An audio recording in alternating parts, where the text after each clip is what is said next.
Okay, so hello everyone. Oh, just to check. Let's check my slides first. Okay. It's working nicely. So hello everyone.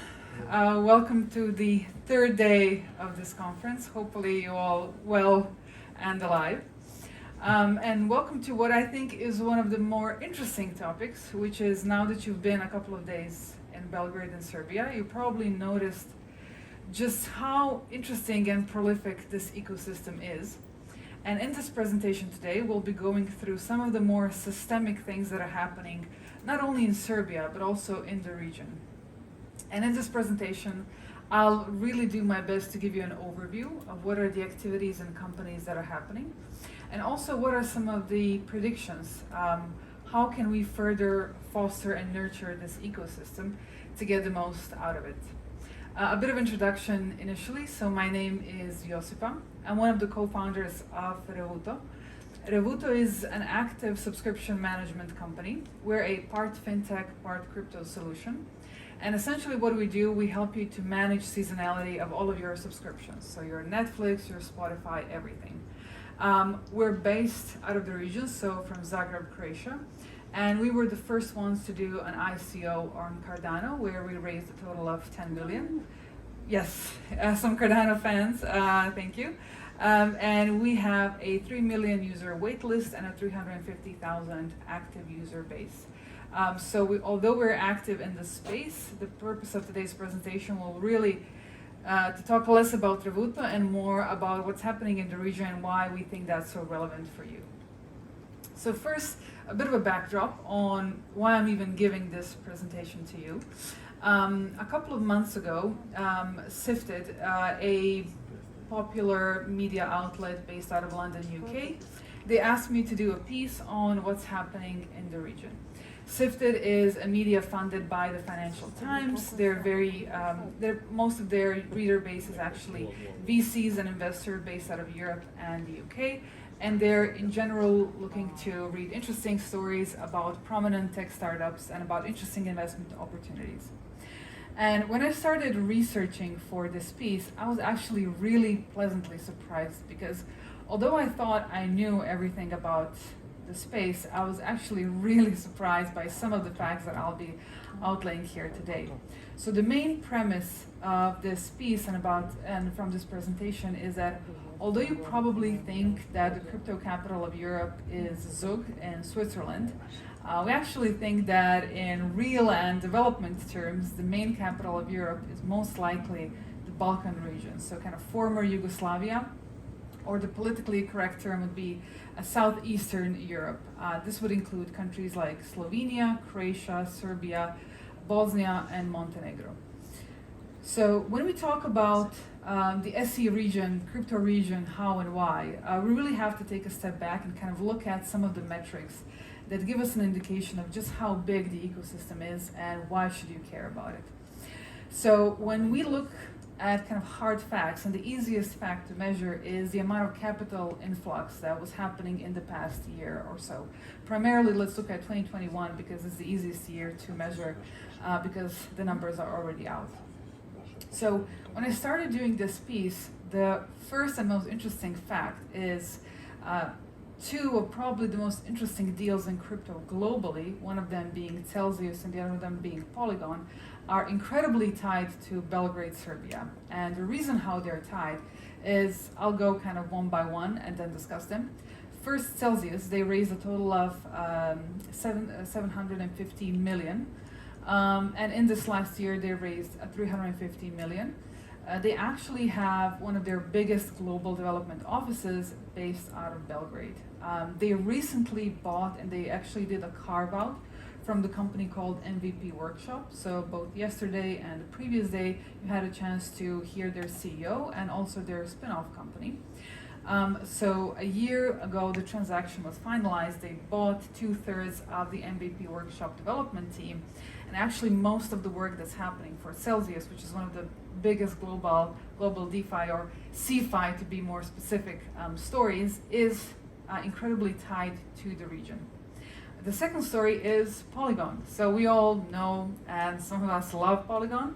But the little known fact is that one of the co-founders of Polygon is actually based out of Serbia. He's a Serbian guy, and they're again incredibly tied to, again, the MVP workshop team. And throughout the presentation, you'll notice that there are certain flywheel effects, or like the PayPal mafia of the region. And you'll definitely notice that MVP workshop is one of the big names in this flywheel effect and in this PayPal mafia-like scheme. So for Polygon, and they raised 450 million from Sequoia, so really kind of the biggest investors in the world, also SoftBank, Tiger Global. Again, most of their development activities and some of their most senior teams are again based in the region. But even if we take a step back from these deals that are kind of connected to the region but not necessarily region, we arrive to Tenderly. Tenderly is one of the more popular platforms for Solidity developers, and they're again based out of Belgrade, Serbia. To be more specific, the first ever investment that Axel, a very formidable VC based out of London, ever made in the region, so ever, was Tenderly in Belgrade. So it's a really big deal, not only because of the size of the investment, but also because of the structure of the investment. So not only traditional VCs participating in the round, but also Uniswap and a range of others like Point9. So it was really a mix of traditional VCs and crypto native investors, let's call them that way. Apart from that, we have companies like Tempus Finance, a blend of both VC and ICO based activities. So very interesting companies that are sparking all around the region. And this is a lot of money. And to be more specific, even if we take out the two biggest investments, so even if we take out Celsius and Polygon, more than 100 million was invested in the region in 2021. If we compare that to traditional startups and Web 2 companies, what you'll notice is that crypto companies are both growing faster, they're opening up faster, but also they're attracting more capital at a faster rate than traditional companies. So this is all playing very nicely in this SE crypto region. Now moving forward. Okay. Now the question is, why this region? What's even our edge? Why isn't it, Italy or Austria or any other region? And we have a couple of really good momentums happening for us, and this is why I partly think, after talking to most of the regional founders, this is why we're so kind of positioned to be a really big deal in the global scene. One is proven STEM talent, the other one is underdog mentality, beautiful coast, and also affordable electricity. But before going into any of these in detail, let's first kind of set the stage. So in order to understand why the region is so interested in crypto, you have to be aware of the fact that all of us living in this region had the experience of both living and being brought in a kind of in a post-Yugoslavia moment. And what happened in Yugoslavia is that we were a generation of builders in the Web3 space that got to experience both inflation and hyperinflation from firsthand. And that really forms your opinion on what do you think about banks and central banks and institutions in general. So there's a traditional low level of trust in these institutions, which is one of the reasons why these countries in general and regionally why these founders are so interested into looking at the alternatives. And then later on, you also have the traditional lack of talent. So because we had such good STEM talent throughout the years, unfortunately being brought in a former socialist country really influences your business mindset. So what was traditionally the setup in this region is that you have your development and outsourcing in the region, but you have your sales and marketing outside of the region. Web3 and crypto changed all of that because you can do biz dev and you can do sales and marketing remotely and from the region. And this was the first market where we can do it natively without that kind of stigma. And because traditionally in the Web2 space, there was a lack of venture capital funds in the region. We only have really a couple of funds. they're good, they're doing their best, but they're not at the size and at the prolific state of investing which the ecosystem requires. So because of the ICOs and because of the availability of capital, really the ecosystem blossomed. And now we mentioned a lot of numbers, but here you can see blockchain infrastructure startup Tenderly raised 40 million after seeing 500% year-over-year revenue growth, which are really incredible numbers. Then Celsius raising 400 million, and after that 350 million, and then you can see Sequoia making a really big bet in 450 million investment in Polygon. And all of these really happened in a matter of months. So there's a lot of activity happening in this space. Moving forward to the next slide. Now, when we say a lot of activity, the first question that will come to your mind is, what's a lot of activity? How many companies are we even talking about? And in this case, we did some of the research at Revuto, and there are actually more than 64 registered companies in the region that are doing Web3 and crypto projects. So these are companies that have a legal entity, they're building a product, they're marketing their own product, but these doesn't include all of the early stage projects, all of the DAOs, all of the kind of informal companies that are floating around. Even if we exclude those, we have more than 64 countries in the region. Yesterday we talked to Ivan Bialas of MVP Workshop. He told us that actually more than 100 companies, some of them informal, are based in Serbia alone. So you can really see that the number of this activity is quite high. A lot of these companies are still early stage, so not to claim a lot of them will be investable, successful, or anything similar to that, but just the sheer number of activity and just legally registered entities is quite high if you take into account the per capita entrepreneurship activity that is happening in the region.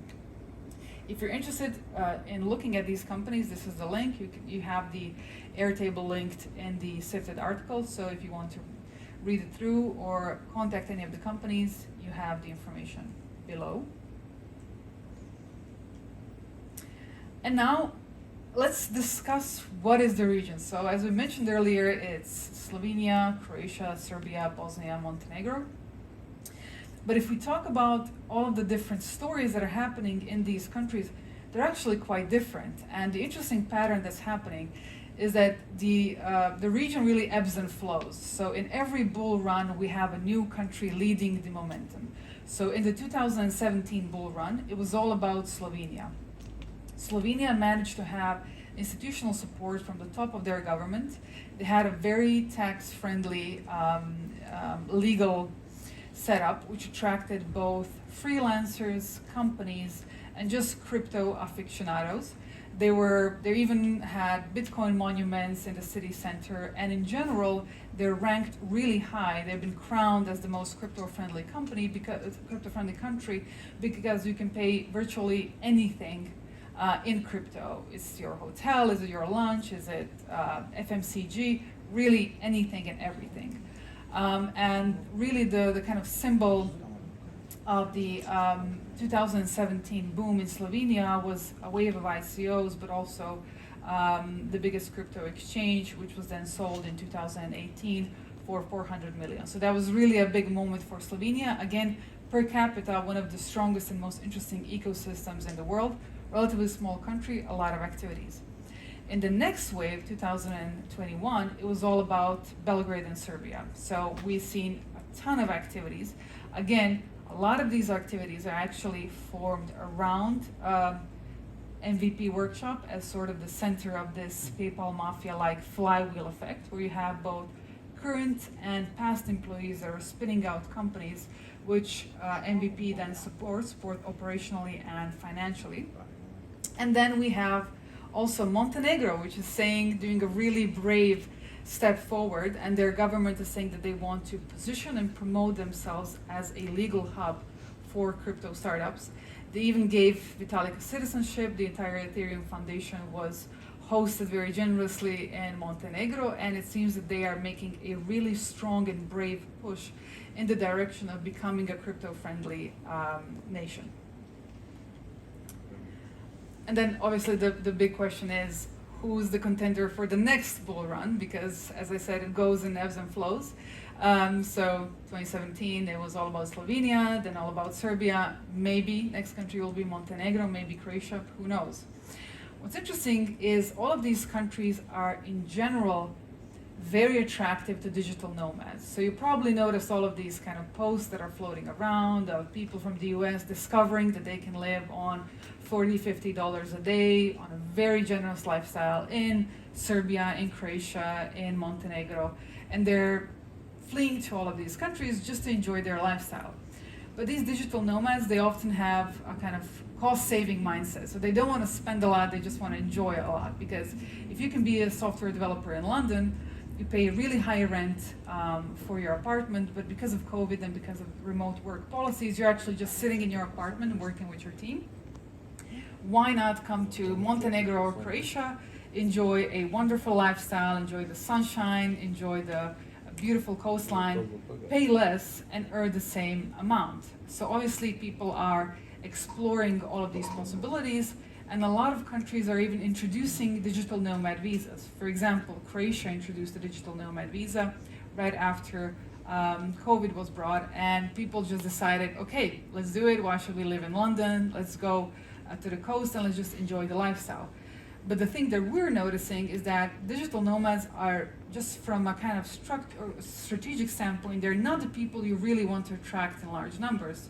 Who you really want to attract are crypto spenders, because these are the new luxury spenders, and everyone from fashion brands, travel brands, car manufacturers are noticing this trend and trying to capitalize on it. So what we're seeing, and one of the trends that we're seeing, is that this region, not only from a development perspective, but also from a lifestyle perspective, is a really good deal for a lot of crypto and Web3 builders. And we think this trend will be something that all of the people working in the hospitality industry primarily will first start to notice. You can already see, especially in Montenegro, you can buy kind of apartments for investment, you can buy houses, even in certain parts of Croatia. There has been a certain trend. In Slovenia, as I already mentioned, you can buy anything in crypto. So this trend, we believe, is just something that has started and will definitely develop throughout the future. Now, the next part is what happens to the regulation. What are some of the interesting opportunities that these countries can leverage in order to further foster and really nurture this very positive trend that they have going on for them? Now, here we have a very interesting use case and very interesting kind of precedent that happened in Estonia and Lithuania with the e-money license. I don't know how many of you are familiar with it, but essentially these countries decided to step out and say, we will offer relatively friendly e-money licenses. They're much faster to obtain, the bureaucracy is much lower, and what will happen as a result is that a bunch of companies that want to become fintech innovators and leaders, instead of doing it in their own country, they'll go to Lithuania or Estonia and they'll apply for a license there. And that's exactly what happened. So they did exactly that. They've really attracted a bunch of high growth companies, very interesting investors, very interesting founders, good talent, and it really blossomed. So these countries that were sort of insignificant, and this is why I took Lithuania as an example. Sorry, there's a typo. But Lithuania is really kind of, Estonia had Skype and kind of everything that was happening around their startup ecosystem. But Lithuania was not that big in the fintech space prior to this regulation. The opportunity that countries like Slovenia and Croatia have is that they could do the same thing. And the beauty of this setup is that once you obtain a license, let's say from Croatia or Slovenia, it actually gets passported to all of the Eurozone countries. So you get a license in one country and everything is solved. The first country that got this in Croatia is a company called Aircash, and they did exactly that. They obtained a license from the local government, and now they're free to gain market share in Spain, in Germany, in all the other competitive markets, but they don't have to go through the bureaucracy. So imagine if Slovenia or Croatia would be the first one to set up a sandbox regulation for crypto. That would be kind of doubling down on a trend that's already happening and that's already here, and they would have a kind of short and fast track to attract the best talent even further, the best companies. And it's really kind of a easy and a relatively passive approach. And all they have to do is really put up this framework. And we're seeing that Montenegro is already going in that direction. Unfortunately, Montenegro is not a part of the European Union, but luckily Croatia and Slovenia are. So maybe for the next bull run, this is our really big chance to double down on these trends and put out something like that. One of the other reasons why this is so incredibly relevant is because local companies and services are losing relevance. And to give you an example, if you're a student today, let's say living in Slovenia or Croatia, and you want to buy stocks or you want to buy crypto, you can choose in terms of using the local, let's say, local exchange, local brokerage, or you can use Robinhood and Coinbase and Binance and all of these biggest, best names. Which one will you choose? You'll probably choose the global one because you don't want to go to a random office at a random company. You don't want to do it. You just think it's, for boomers and general for people who don't understand the space. So what's happening is that local companies are losing both relevance and market share. And in order to maintain their relevancy, we really have to do something about it. And because we have so much developer activity and because we actually have even the capital influx, if we look at the sheer numbers, the next step that we can do is really to foster the regulatory environment and just double down on everything. And this is kind of our prediction for the next bull run, is that one of these countries that we just mentioned will come out with a regulatory sandbox for crypto-based businesses, and they will be the first ones to attract everything the same way Slovenia did in 2017 and the same way the kind of PayPal mafia of Serbia did in this last bull run. Okay, and now to kind of start closing the session with a bit of a sales plug, if you will. At Revuto, we really believe in fostering and investing in these early stage products. And we have a venture arm called the R Fund, where we like to be the first ones investing in pre-ICO companies. So we really want to be the first ticket that gets into the company for the pure reason, especially if you're building on Cardano, because we went through it. So we know what technical, legal, and business aspects you should be aware of, and we're really interested in supporting the most interesting projects, especially building on Cardano, and also helping them not only financially but also logistically. So if you're interested, please make sure to visit crypto.revuto.com/rfund. And in case you're interested in Revuto in general, here are some of our socials, so you can feel free to follow us. And with this, I would like to open up to any questions from the audience.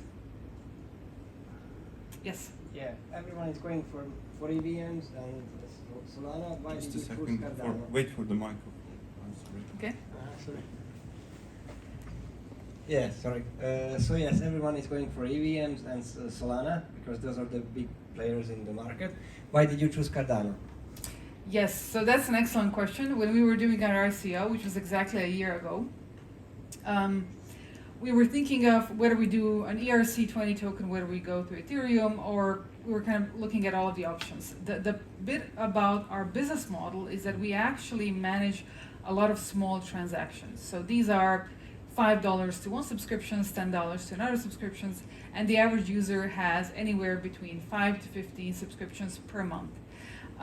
So if we would look at kind of the gas fees structure, it would just be a horrible thing for our business model. One of the things that we liked about Cardano is it was a much more efficient system, especially back then, and also the bit that we really like is the community component. So prior to doing an ICO, we were actually thinking about raising from professional VCs. And what's happening in the fintech space is that companies are raising relatively big rounds of venture funding, and then they spend exactly half of what they raised on user acquisition. Our entire plan with the ICO is really not only to raise capital, but also to attract early users. So the Cardano community, just from that standpoint, was perfect and unmatched and unparalleled because no one has a tight community of believers as Cardano. So we just felt that it resonated with Cardano the most. There's also a range of other technical reasons. We have our Cardano specialist from the team here in the audience. Say hello to Philip. So if you want to talk to him, please make sure you do. But that would be kind of the super short answer to that question. Thank you. Welcome. An opportunity to be the first public token sale on Cardano. That's Exactly. The opportunity to be the first ICO ever on Cardano, which was quite a big deal. Any other questions?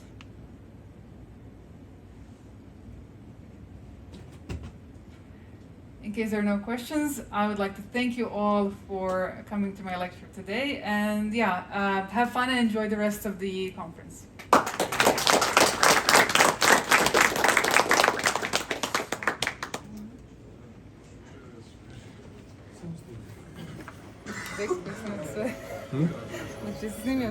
sve.